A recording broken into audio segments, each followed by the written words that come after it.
नवरात्रि में कौन से काम करना चाहिए और क्या काम नहीं करना चाहिए। यहाँ बहुत सारे ऐसे साधक हैं जो वीडियो को देख रहे हैं। हमारे YouTube के माध्यम से निरंतर आप लोग अच्छी अच्छी ज्ञान की बातें श्रवण करते हैं जो आपके जीवन में अति उपयोगी होता है।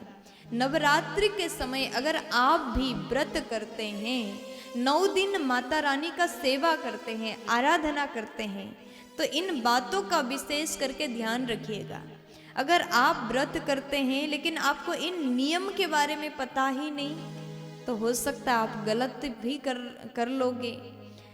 अगर नियम के बारे में आपको पता नहीं तो कहीं ना कहीं हमारे नियम में, व्रत के नियम में कुछ न कुछ कमी रह जाती है, जिसके कारण से जो फल नवरात्रि के समय का जो व्रत है उसका जो फल मिलना चाहिए था उस हिसाब से नहीं मिलता।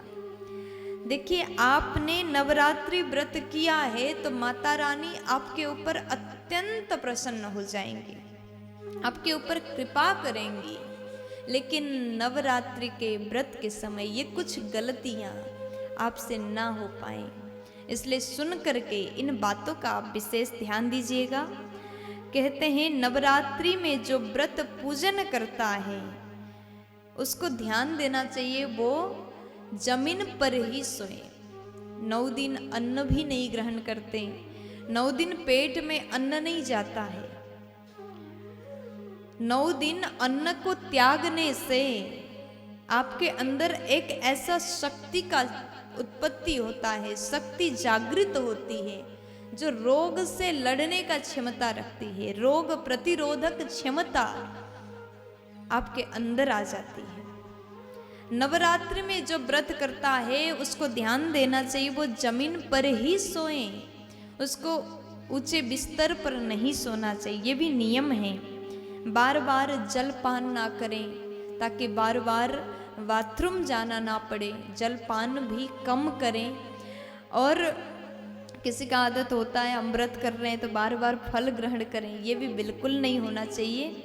आप कब फल ग्रहण करोगे उसका भी नियम बना लीजिए। और जो व्यक्ति नवरात्रि के व्रत करता है वो फलाहार करता है, लेकिन किसी का आदत होता है नवरात्रि के व्रत कर रहे हैं, धूम्रपान को नहीं छोड़ रहे हैं, धूम्रपान भी कर रहे हैं, बीड़ी खा रहे हैं, गुटखा खा रहे हैं। अगर नवरात्रि के व्रत के समय में ऐसे नशा युक्त चीज अगर आप सेवन करते हैं, धूम्रपान करते हैं, तो आपको नवरात्रि रहने का कोई फायदा नहीं, कोई फल नहीं मिलता। इसलिए नवरात्रि के व्रत करते समय इन गलत चीजों से बचिए।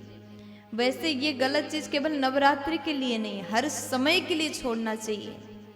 लेकिन नवरात्रि में अगर आप कहो ये तो अन्न में नहीं आता, इसलिए हम थोड़ा सा सेवन करते हैं, तो आपका व्रत वहीं खंडित हुआ, आपका व्रत कभी पूर्ण हो ही नहीं सकता।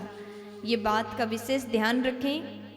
और कहते हैं जो व्यक्ति नवरात्र का व्रत कर रहा है उसको ब्रह्मचर्य का पालन करना अति जरूरी है। ध्यान रखिएगा, ये 9 दिन जो आप व्रत करते हैं, जमीन में सोएं, शुद्ध फलाहार करें, कम जलपान करें, माता रानी की आराधना करें, सेवा पूजन करें, ब्रह्मचर्य का पालन करें। ध्यान रखें ब्रह्मचर्य खंडित ना हो पाए।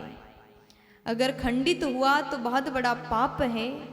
ऐसे व्यक्ति को कहते हैं माथे का रोग हो जाता है, इसलिए ब्रह्मचर्य का पालन करना जरूरी है। फिर उसके बाद में कहते हैं जो नवरात्र का पूजन करते हैं, व्रत करते हैं, वो व्यक्ति जो नित्य पूजा कर्म आदि नवरात्र के अलावा भी जो पूजन पाठ करता था उस पूजन पाठ को भी छोड़े ना, नित्य नियम को भी करें और नवरात्रि के पाठ आराधना भी करें। पूजन को, नित्य पूजन को ना छोड़ें। और नित्य प्रति जवारे जो आप रखते हैं, जवारे पर पानी डालें, जल सिंचन करें, जल छिड़क दें। अखंड ज्योत पर, जहाँ पर आपने अखंड दीपक प्रज्वलित किया उस पर रोज घी डालें।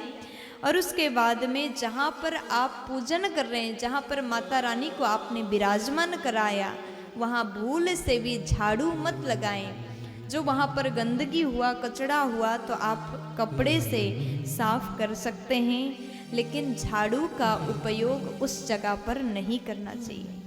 देखिए, मैंने जो अभी नवरात्रि के व्रत का जो नियम बताया, ये आप भी अगर नवरात्रि व्रत करते हैं तो आपके लिए अत्यंत उपयोगी है। ये हर किसी को सुनना चाहिए। आपने सुन लिया तो इसको जरूर शेयर करिएगा, ताकि सभी को पता चले। नवरात्रि के समय चल रहा है, सबको पता भी चले क्या करना चाहिए क्या नहीं करना चाहिए। प्यार से बोल दीजिए ना।